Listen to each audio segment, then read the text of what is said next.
Par où commencer pour donner une bonne éducation religieuse à son enfant? C'est ce que je disais, hein, il faut commencer par le choix du mari. Et si c'est trop tard, c'est jamais trop tard. Il faut être la meilleure mère. Il faut aimer.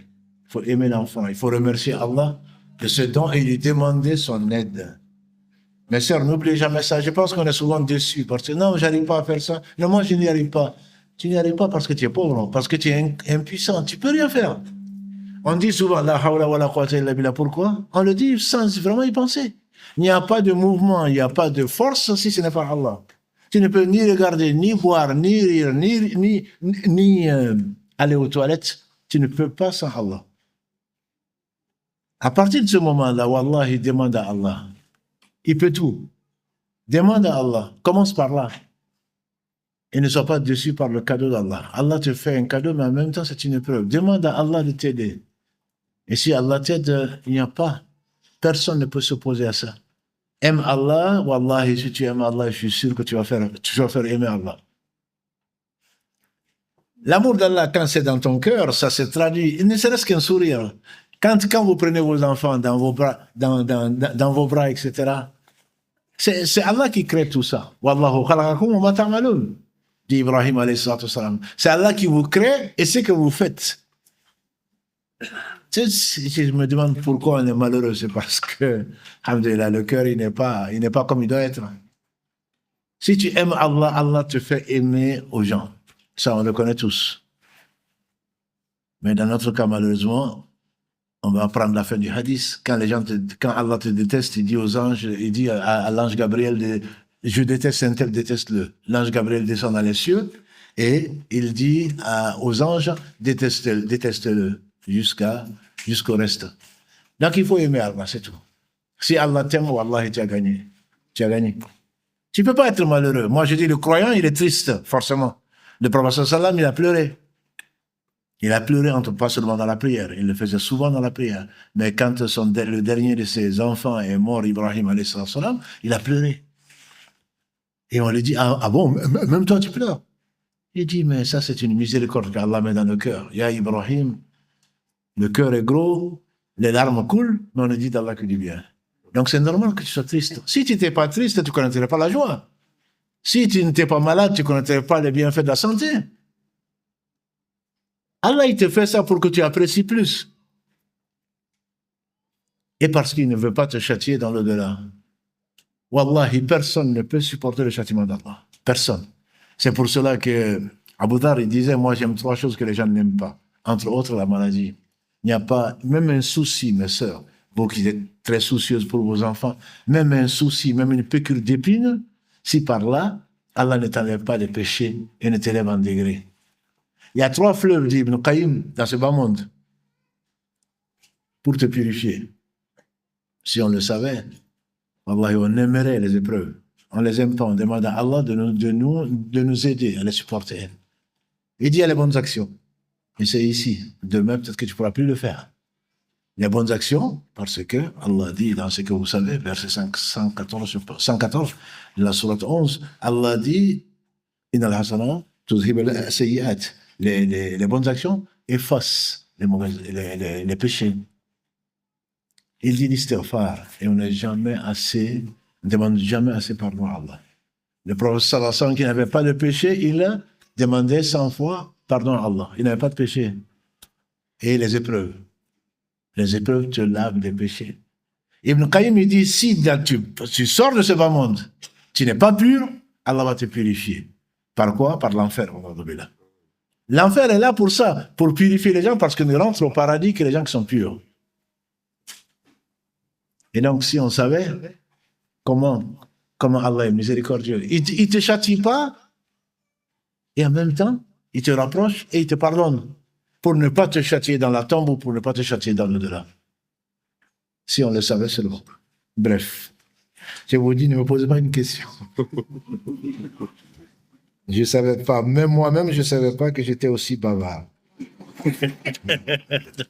Comment commencer l'apprentissage de la religion pour un enfant de 3 ans? Comment prendre sur soi des enfants en bas âge? Vous ne savez pas, vous avez beaucoup de chance. Hein? Moi, à la mosquée, un enfant commence à crier, ça y est, je m'énerve. Alors que vous, ils sont 10, 15, en train de crier partout et vous causez. Je ne sais pas comment vous faites, hein. Non, si tu te rappelles Allah, Wallah, tu supportes. Tu ne te rappelles pas Allah, à ce moment-là, tu t'énerves, etc. Ce sont les enfants. Un frère me disait, c'est pas un verset, hein. Il me dit, si j'étais grand, Allah leur aurait chargé de la prière, du jeûne, etc., etc. Et nous, on va dire, mais c'est pas normal, ça. Et bien, jusque-là, il est enfant. Il n'est pas complet. Il est en devenir. Si toi, tu lui montres que la colère, etc., ben, lui aussi va faire pareil, hein. Il va faire pareil. Il faut demander à Allah encore, subhanahu wa ta'ala, quel est le meilleur moyen de faire aimer Allah à ses enfants. Il faut l'aimer. Si tu aimes Allah, wallahi, tes enfants vont aimer Allah. Demande à Allah, le prophète sallam était dans le soujoud. Son Seigneur s'est manifesté et lui a dit à Muhammad, Khul, dis, Allahumma inni as'aluka hubbak, wa hubba man yuhibbuk, wa hubba amal yuqarribuni ila hubbik. Oh Allah, donne-moi ton amour, l'amour des gens que tu aimes, et l'amour des actes qui amènent ton amour. Demande à Allah. Demande à Allah, il va te donner. Sois sincère simplement. Moi, je te demande ton amour et ensuite je vais te désobéir. Est-ce que tu es sincère dans ta demande? Demande à Allah. Mais sincèrement, il sait tout. Donc, ne te trompe pas toi-même. Hein. Moi, le pire pour moi, c'est ce que je dis souvent à mes frères. Mentir, c'est très mauvais, c'est un très grand péché. Mais se mentir à soi-même, c'est encore pire. Tu te mens. Tu dis que tu aimes Allah, tu fais le contraire de ce qu'Allah aime. Est-ce que tu aimes Allah? Qu'Allah nous réforme. Qu'Allah nous réforme, vraiment. J'ai envoyé mes filles de 2 à 5 ans pour se familiariser avec la culture, apprendre la religion et aussi être à l'école française. Nous avons comme objectif de le rejoindre avec le père. Vous pouvez me conseiller, car c'est quand même dur en tant que mère et j'ai peur de craquer et de les faire rentrer tout en sachant que c'est une bonne chose. Et remercie Allah de t'avoir permis de faire ça, t'avoir donné des enfants, t'avoir permis de faire ça. La culture met en deuxième position, c'est avant tout la religion. La culture n'apporte rien aux Quraysh qui sont en enfer. C'est pas la culture arabe qui va les sauver. La culture ne sauvera personne. Mais avant tout, Allah en première position. Et demande à Allah de t'aider. Sinon, qui va envoyer son enfant à la guerre, au djihad? Qui va l'envoyer? Toi encore, tu espères qu'ils vont revenir. Eux, quand ils partaient, ils n'espéraient pas revenir. Ils n'espéraient pas, je vous dis, nous, on ne part pas premièrement. Et si on devait partir, on va beaucoup calculer. Il y a un vieillard, Haram, je pense qu'il s'appelait, et il était boiteux. Il avait 4 fils qui étaient potents, qui voulaient aller à Uhud. Ils ont dit, mais lui, il dit, je vais y aller. Ils ont dit, non, tu n'y vas pas, nous, on va à ta place. Tu es excusé. Il a été pleuré chez le prophète. Mes fils veulent m'empêcher d'avoir une mort de shahid. Le prophète dit, mais tu es excusé. En plus, tu envoies 4 de tes enfants. Tu es excusé. Il dit, non, moi, j'ai demandé à Allah de connaître le martyr. Il est parti, il n'est pas revenu. Les gens, quand ils quittaient, c'est pas salam alaikum le matin. Hein. C'est adieu, quoi. Quand ils partaient, ils ne souhaitaient pas revenir. Donc, si tu envoies 2 enfants, alhamdulillah, qu'Allah les bénisse, sache que tu es en train de faire un investissement. Ne le prends pas comme ils vont te manquer, mais si Allah les prenait la vie et qu'Allah les préserve, qu'est-ce que tu vas dire? Tu as pu les revoir, jusqu'on espère au paradis, Inch'Allah. Et comment tu vas faire? Ils appartiennent à Allah. Si Allah les a destinés à apprendre le bien, à faire le bien, à appeler au bien, tu as tout gagné, ma soeur. Tu as tout gagné.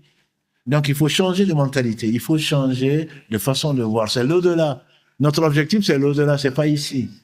Ici, ce n'est qu'un voyage, un court voyage, Inch'Allah.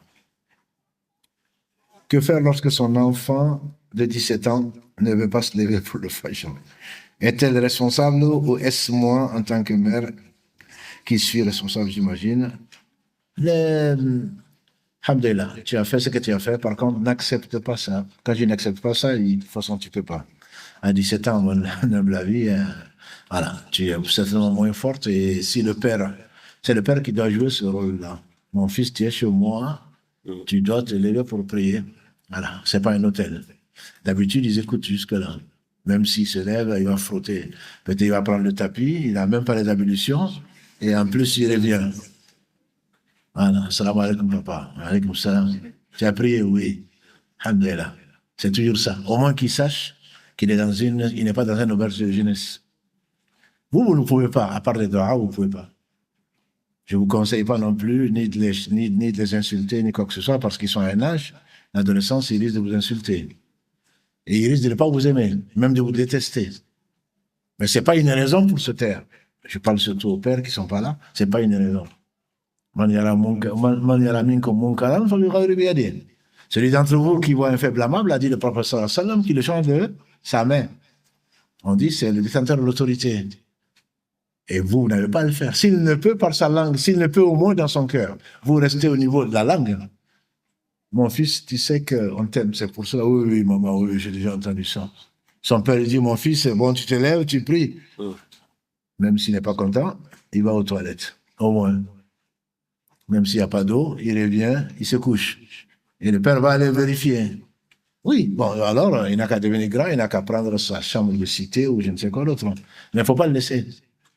Parce que tu penses lui faire du bien, tu es en train de lui faire du mal. Et tu es complice. Donc, restez à votre place, échangez avec le Père, s'il a une autorité, s'il est là, et qu'Allah subhanahu wa ta'ala nous réforme et les réforme.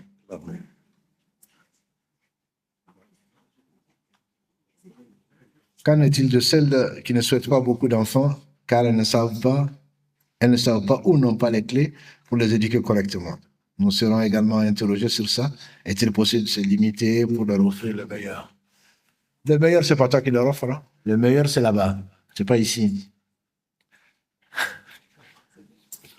C'est de qui je parle. Ma mère m'a dit, j'ai appris là, que vous utilisez des choses là. Toi, tu es le 7e, toi. J'ai dit, alhamdulillah. Voilà, j'ai tout compris. Mieux vaut, tu les laisses à Allah. Bien entendu, ce qui est permis dans l'islam, dans la contraception, est permise pour étaler les naissances. Mais pas non, non, non, moi 3, ça suffit. Non, non, je ne pourrais pas. Qui tu es pour pouvoir, toi?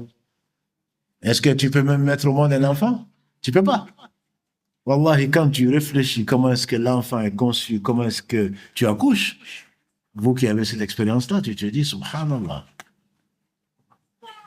Et aujourd'hui, c'est lui qui te regarde de haut, là. Il a oublié. Non, non, ne faites pas ça. On peut étaler la naissance, les savants disent 2 ans, les enfants. Bon, ici en France, on va dire 3 ans. Voilà. Non, non, ne décide pas ça. Allah seul sait celui qui va bénir ou ceux qui vont venir, tout simplement.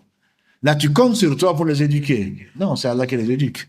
Ce que j'ai oublié de dire, c'est que, en même temps, l'éducation des enfants, c'est une coéducation, mes sœurs. Ne pensez pas que j'éduque mes enfants. C'est une coéducation. Allah t'éduque au travers des enfants, Allah éduque les enfants au travers de toi. C'est une coéducation. Ne pense pas, non, non, non, moi je vais l'éduquer. Toi-même, tu n'es pas éduqué. Tu vas éduquer. Non, c'est Allah qui t'éduque au travers des enfants parfois très difficiles. Au travers des situations que tu n'as pas prévues. Mais Allah t'éduque à la patience, Allah t'éduque à l'amour, Allah t'éduque à ceci et cela. Donc, au travers des enfants, Allah éduque les enfants pour t'éduquer en même temps. Ne pense pas que non, non, toi tu es parfaite, voilà. Tu n'es pas éduqué, non, pas du tout. Jusqu'au dernier souffle, c'est Allah qui t'éduque au travers des événements que tu rencontres, dont la lourde charge d'éduquer les enfants. Mais c'est pas toi qui les éduques, c'est Allah qui les éduque. À partir de ce moment-là, moi, je te conseille pas, honnêtement, de faire comme les autres. Non, non, moi, 3, c'est bon. Qu'Allah te préserve, ma soeur. Si les 3 meurent en même temps, qu'est-ce que tu vas dire? Toi qui parles de ligature de trompe ou je ne sais quoi d'autre. Hein. Non, non, moi, j'en veux plus. Moi, je suis vieille. Demande à la mère demande à Sarah, à quel âge elle avait quand elle a eu un enfant. Demande à la femme de Zacharia, alayhi salam, quel âge elle avait. Et Allah a fait sortir de cette femme. C'était pas la trisomie 21. Hein. On vous menace, non, non, non, tu as 35 ans, tu as 40 ans, si jamais tu as un enfant, il va être handicapé. Et tu as vu ce qu'Allah a fait sortir de la femme de Zacharia? Il dit, ma femme est vieille, ou moi je suis vieux, ma femme est stérile. Zacharia, le prophète m'a dit, le seul qui n'a pas fait de péché, c'est Zacharia. Yahya, le fils de Zacharia, Yahya. On vous menace de dire, non, non, non, il faut faire ponction de machin pour pouvoir faire les tests. Si, hein. Quel test tu fais là? S'il doit vivre, il va vivre, Inch'Allah. Pourtant, j'ai été chercher au CNRS, hein. Mais non, ça marche pas, ça. Non, ça marche pas. S'il doit vivre, Wallah, il va vivre. Et celui que tu penses qu'il va pas réussir, il va réussir, Inch'Allah. Demande à Allah le bien, c'est tout. S'il te donne un enfant, même si tu as 50 ans et vous êtes jeune à 50 ans, s'il te donne un enfant à 50 ans, même s'ils ont tout prévu, ils n'ont pas prévu ce qu'Allah a réalisé, c'est tout. Compte sur Allah, demande-lui le bien, Inch'Allah. Pouvez-vous me préciser les 3 étapes dans l'éducation des enfants? Les 3 étapes disaient, en fait, dira Omar, c'est 0 à 7 ans. Ça ne veut pas dire qu'il fait n'importe quoi. Mais 0 à 7 ans, tu le laisses jouer, tu l'accompagnes, surtout les pères, ils ne sont pas là, hein, pour jouer avec les enfants. Nous, non, on ne joue pas, nous. Tu as déjà vu un père en train de jouer, ça? Ah non, on ne joue pas. Non, si tu ne joues pas, qu'est-ce que tu vas faire? Tu vas le laisser avec les enfants, tu ne sais même pas ce qu'ils vont apprendre. Je ne parle même pas de la dangerosité des jeux et le reste. Au moins, soit là, c'est la mère souvent qui est là pour voir comment ils jouent. Non, il faut jouer avec les enfants, il faut les laisser jouer tout en apprenant. Il y a des jeux éducatifs, il y a plein de choses à faire. Et ce que j'ai oublié de vous dire, c'est qu'il faut se promener. Il faut le faire découvrir la beauté de la nature. Et pour parler de la beauté d'Allah, pour parler de sa générosité, il faut lui parler de lui-même, il faut lui parler de ses yeux, de ses mains, qu'est-ce qu'elles sont mignonnes. Et tu sais, regarde, s'il y en avait 6, s'il y avait 6 doigts, qu'est-ce que tu aurais fait? Mais ça rigole. Non, on rigole pas. Si tu rigoles, l'enfant ne va pas te respecter. C'est pas vrai. Ce n'est pas vrai. On le fait rire à la maternelle, on le fait rire à la crèche, à la maison, il rentre, c'est fini. Pas de rigolade. Et tu penses qu'il va rester à la maison? Non, il a envie de jouer. Il a envie de jouer.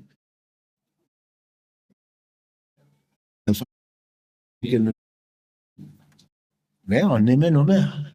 Alors, tu n'arrives même pas à le voir. Tu le regardes, c'est fini.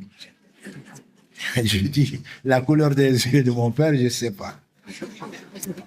Ce dont je suis sûr, c'est que c'était probablement noir. Non, mais je vous assure, on pense faire du bien. On va reproduire. Non, moi, mon père, il n'a jamais fait ça. Tu divorces avec ta femme parce que ta mère n'a jamais fait ça. Mais c'est pas ta mère. Ah, moi, mon père, mais c'est ton père. Moi, je suis ton mari. Non, je vous dis, ne comparons-nous à nous-mêmes. Allah m'a donné des choses, et donc je vais essayer, Inch'Allah, de me dépasser moi-même. Là, je me compare, ni à Baradi, ni à mon frère Imam, ni à personne. Je me compare par rapport à moi-même. Avant, tu faisais ça, maintenant, tu ne le fais plus. Alhamdulillah. Avant, tu faisais ça, maintenant, tu ne le fais plus. Avant, tu ne faisais pas ça, maintenant, tu te lèves au Fajr. Alhamdulillah. C'est une faveur d'Allah. Ma fille de 25 ans, elle ne prie plus. Comment la ramener vers la prière? Tu pries pour elle. Et tu lui cherches un mari. Qu'est-ce qu'elle fait à 25 ans chez toi? Hein, mes soeurs, à 25 ans, vous devez, alhamdoulilah, vous êtes mère de 2, 3 enfants. Mais ça, c'était avant. Maintenant, il faut qu'elle termine son master. Il faut qu'elle termine son doctorat. Non, je ne suis pas pressé. Et qu'est-ce que tu as préparé pour toi demain? Pas grand-chose, non? Parmi les devoirs du père, parmi les droits de l'enfant sur ses parents, notamment son père, c'est de le marier jeune. C'est le marier jeune. Mais nous, on fait l'investissement. Comme on n'est pas sûr de combien on va nous donner à la retraite, moi, je suis parti à la retraite. Voilà. Moi, alhamdoulilah. Tu ne sais pas, voilà. Donc, on investit, malheureusement. On ne demande pas à sa fille si tu pries. On dit à son fils, allez-y, il est en master, il est en thèse. Voilà, comme ça, il va me prendre en charge. Tu parles. Quand il sera en master, tu verras où il va partir. Il va t'amener quelqu'un que tu ne connais pas. Et ils vont partir, je ne sais où. S'ils partent à Dubaï, tu as encore de la chance. Parce qu'il n'a pas été éduqué. Nous, les parents, les mettaient sur la tête. Et aujourd'hui, les parents, mais je n'ai pas demandé à venir. J'ai déjà entendu ça. Je n'ai rien demandé, moi. Et je suis ton père. Je n'ai rien demandé.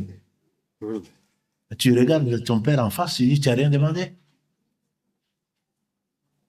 Malheureusement, c'est partout maintenant comme ça. Donc, moi, je te conseille, prie pour elle. Ta prière, le dernier tiers de la nuit, encourage, là. Si tu connais des amis qu'elle a, qui font la prière au moins, et demande leur aide pour l'influencer, etc. Et il se peut, de là, qu'elle t'amène, qu'elle te dit, maman, je vais à la Omra. Ça, c'est devenu la mode maintenant. Je vais à la Moura, voilà, je vais à la Moura. Ensuite, moi, on m'a demandé, mais je vais à la Moura, mais quand je reviendrai, je vais revenir comme j'étais. J'ai dit, pourquoi tu vas à la Moura, là? Quand tu vas à la Moura, c'est sincèrement, tu vas adorer Allah. Allah n'a pas besoin de toi. C'est pas parce que tu as été à la Moura que tu vas changer.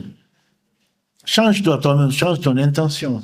Change tes relations avec Allah. Inch'Allah, tu n'as pas besoin de faire la Moura. Mais aujourd'hui, il faut que ça se voit sur le statut.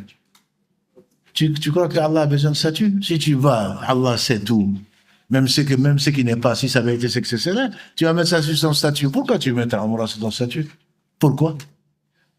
Il se peut que le résultat soit zéro. Parce qu'Allah sait que tu l'as fait pour que les gens disent que moi aussi j'ai été à la mort. Toutes mes copines sont parties, donc moi aussi je vais à la mort. C'est quoi ça? Et donc, hein? Vous avez compris ce qu'il m'a dit. Bon, donc je vais essayer, Inch'Allah, d'aller plus vite, mais ça ne va pas résoudre le problème. J'aimerais me marier. Quels sont les critères pour un remariage? Car j'ai 5 enfants de ma première union. Prie Allah. Il se peut que, alhamdulillah, dans cette salle ou ailleurs. C'est un investissement, subhanallah, yani, s'occuper d'une veuve ou s'occuper d'une divorcée. Non, non, non, nous on veut pas, on veut toutes des jeunes. Non. Si elle peut s'en occuper, il faut s'en occuper. Mais il ne faut pas que ta première femme le sache. Voilà. Donc, Inch'Allah, tu pries Allah. Je suis désolé.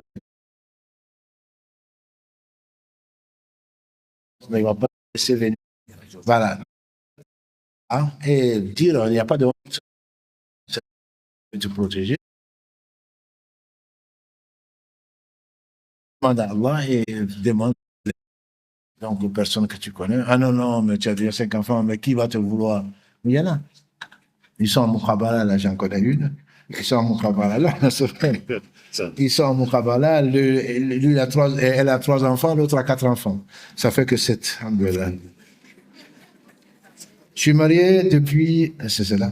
Je suis marié depuis 10 ans. Mon mari est polygame. À chaque fois qu'il va au pays voir sa femme, il nous abandonne sans aucune ressource. Il peut rester 6 mois et quand il revient, mes parents me demandent de patienter. Je suis prisonnière donc de ma propre vie. Je veux vraiment divorcer, mais il refuse de me l'accorder. Je souffre surtout que j'ai déjà divorcé. Ma sœur, prie Allah. Qu'Allah fasse sortir de toi mieux que toi. Et je sais que la patience, comme l'a dit le prophète sallam, c'est Allah n'a rien donné de mieux et de plus vaste que la patience. Prie pour lui aussi, hein, ton mari, parce qu'il va le payer. Non, mais il va le payer.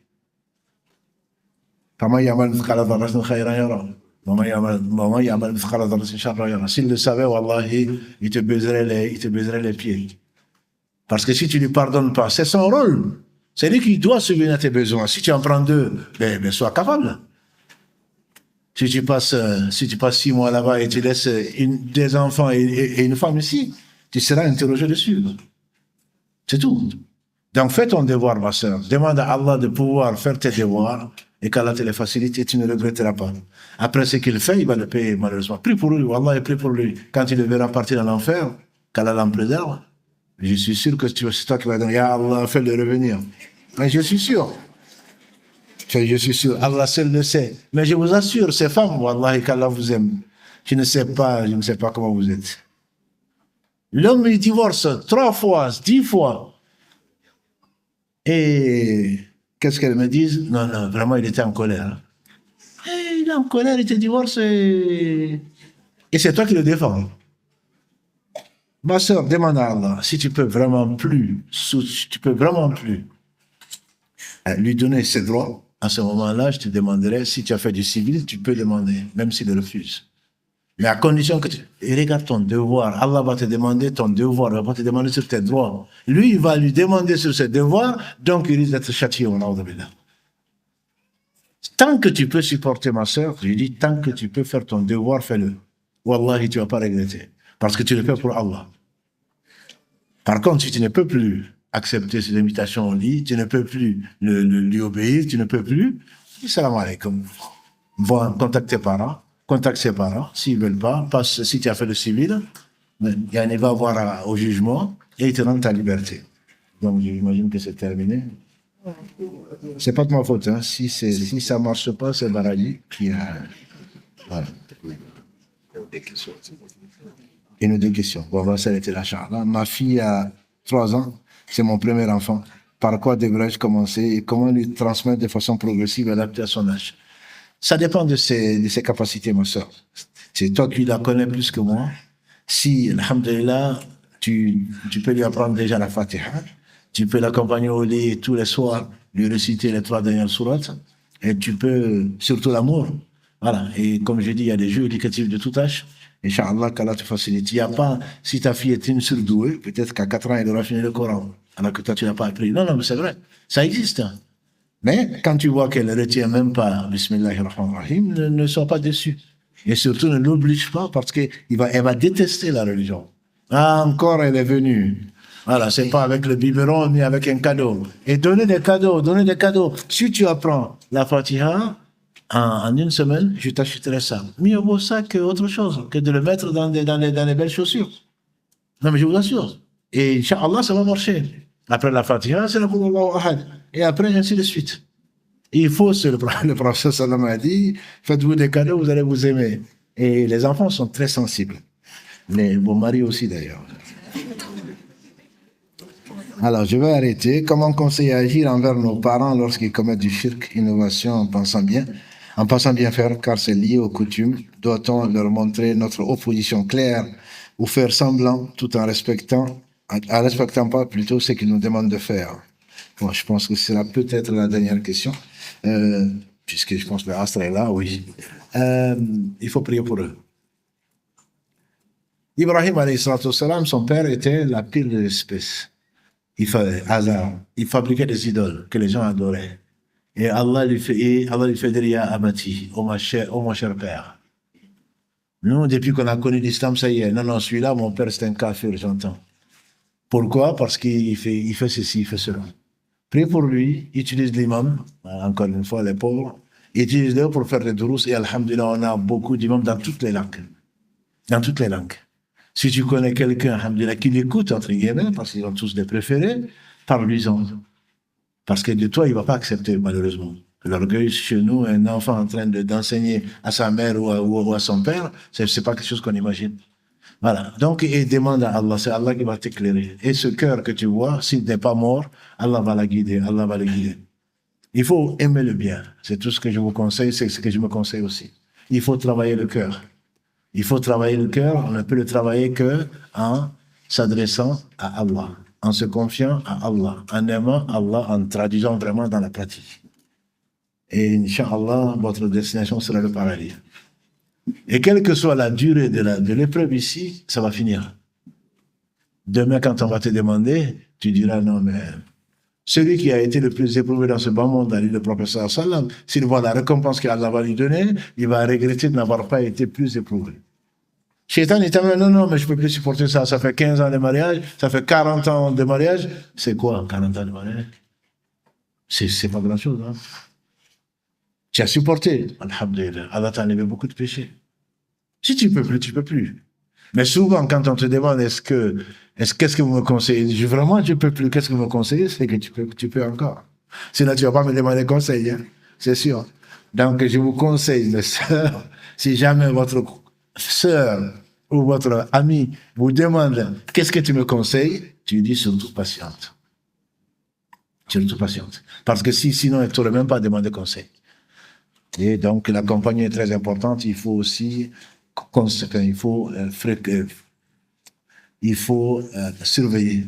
Pour surveiller les enfants, même si on ne peut pas, surtout aujourd'hui et ici, il faut quand même connaître au moins les gens qu'il fréquente, etc. À l'école, tu peux pas, mais au moins les gens avec qui il revient, les gens qu'il fréquente en dehors de ça, c'est très important.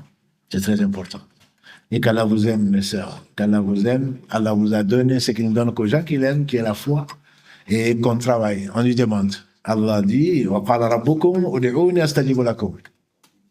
Le verset 60 de la sourate 40, Allah dit, votre Seigneur a proclamé, invoquez-moi et je vous réponds. Et c'est sûr qu'il va vous répondre. Voilà, ne nous oubliez pas également dans vos doigts. Est-ce que vous répondez à cette dernière question? Inch'Allah. Il s'appelle à 47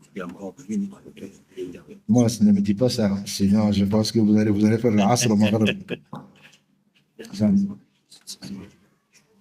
J'ai été élevé J'ai été élevé par une maman très autoritaire, qui criait et tapait beaucoup. J'ai reproduit involontairement cela. Que faire?